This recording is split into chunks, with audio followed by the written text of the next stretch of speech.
श्री सीता रामचंद्राभ्याम नमः। स्वागत है आप सभी का हिंदू ग्रंथावली ऑडियो बुक चैनल में।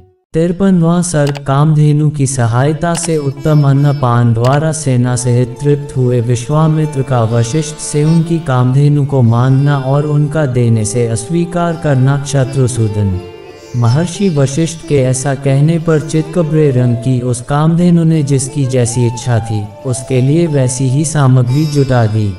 ईख, मधु, लावा, मैरेय, श्रेष्ठ आसव, पानक रस आदि नाना प्रकार के बहुमूल्य भक्ष्य पदार्थ प्रस्तुत कर दिए। गरम गरम भात के पर्वत के सदृश ढेर लग गए। मिष्टान, खीर और दाल भी तैयार हो गई। दूध, दही और घी की तो नहरें बह चलीं। भांति भांति के सुस्वादु रस, खांडव तथा नाना प्रकार के भोजनों से भरी हुई चांदी की सहस्रों थालियां सज गईं। श्री राम महर्षि वशिष्ठ ने विश्वामित्र जी की सारी सेना के लोगों को भली भांति तृप्त किया। उस सेना में बहुत से हृष्ट पुष्ट सैनिक थे। उन सबको वह दिव्य भोजन पाकर बड़ा संतोष हुआ। राजर्षि विश्वामित्र भी उस समय अंतःपुर की रानियों, ब्राह्मणों और पुरोहितों के साथ बहुत ही हृष्ट पुष्ट हो गए। तारान का नमात्य, मंत्री और भृत्यों से पूजित हो वे बहुत प्रसन्न हुए और वशिष्ठ जी से इस प्रकार बोले, ब्राह्मण, आप स्वयं मेरे पूजनीय हैं तो भी आपने मेरा पूजन किया, भली भांति स्वागत सत्कार किया, बातचीत करने में कुशल महर्षि। अब मैं एक बात कहता हूँ, उसे सुनिए। भगवान, आप मुझसे 1 लाख गौएं लेकर यह चित्कबरी गाय मुझे दे दीजिए, क्योंकि गौ रत्न रूप है और रत्न लेने का अधिकारी राजा होता है। ब्राह्मण, मेरे इस कथन पर ध्यान देकर मुझे ये शबला गौ दे दीजिए, क्योंकि यह धर्मतः मेरी ही वस्तु है। विश्वामित्र के ऐसा कहने पर धर्मात्मा मुनि व भगवान वशिष्ठ राजा को उत्तर देते हुए बोले, शत्रुओं का दमन करने वाले नरेश्वर, मैं 1 लाख या 100 करोड़ अथवा चांदी के ढेर लेकर अभी बदले में इस शबला गौ को नहीं दूंगा। यह मेरे पास से अलग होने योग्य नहीं है।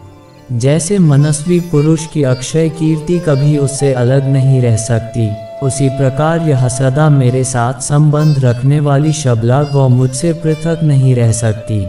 मेरा हव्य कव्य और जीवन निर्वाह इसी पर निर्भर है।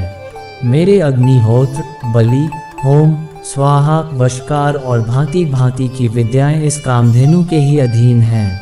राजर्षि, मेरा ये सब कुछ इस गौ के ही अधीन है, इसमें संशय नहीं है। मैं सच कहता हूँ, ये गौ ही मेरा सर्वस्व है और यही मुझे सब प्रकार से संतुष्ट करने वाली है। राजन, बहुत से ऐसे कारण हैं जिनसे बाध्य होकर मैं ये शबला गौ आपको नहीं दे सकता। वशिष्ठ जी के ऐसा कहने पर बोलने में कुशल विश्वामित्र अत्यंत क्रोधपूर्वक इस प्रकार बोले, मुने, मैं आपको 14,000 ऐसे हाथी दे रहा हूँ जिनके कसने वाले रस्से, गले के आभूषण और अंकुश भी सोने के बने होंगे और उन सब से वे हाथी विभूषित होंगे। उत्तम व्रत का पालन करने वाले मुनीश्वर, इनके सिवा मैं 800 सुवर्णमय रथ प्रदान करूंगा जिनमें शोभा के लिए सोने के घुंघरू लगे होंगे और हर एक रथ में 4 सफ़ेद रंग के घोड़े जुते हुए होंगे तथा अच्छी जाति और उत्तम देश में उत्पन्न महातेजस्वी 11,000 घोड़े भी आपकी सेवा में अर्पित करूंगा। इतना ही नहीं, नाना प्रकार के रंग वाली नई अवस्था की 1 करोड़ गौएं भी दूंगा, परंतु ये शबला गौ मुझे दे दीजिए। द्विज श्रेष्ठ, इनके अतिरिक्त भी आप जितने रत्न या सुवर्ण लेना चाहें वह सब आपको देने के लिए मैं तैयार हूँ, किंतु ये चित्कबरी गाय मुझे दे दीजिए। बुद्धिमान विश्वामित्र के ऐसा कहने पर भगवान वशिष्ठ बोले, राजन, मैं ये चित्कबरी गाय तुम्हें किसी तरह भी नहीं दूंगा। यही मेरा रत्न है, यही मेरा धन है, यही मेरा सर्वस्व है और यही मेरा जीवन है। राजन, मेरे दर्श, पौर्णमास, प्रचुर दक्षिणा वाले यज्ञ तथा भांति भांति के पुण्य कर्म ये गौ ही है। इसी पर ही मेरा सब कुछ निर्भर है। नरेश्वर, मेरे सारे शुभ कर्मों का मूल यही है, इसमें संशय नहीं है। बहुत व्यर्थ बात करने से क्या लाभ। मैं इस कामधेनु को कदापि नहीं दूंगा। इस प्रकार श्री वाल्मीकि निर्मित आर्ष रामायण आदि काव्य के बालकांड में 53वां सर्ग पूरा हुआ। 53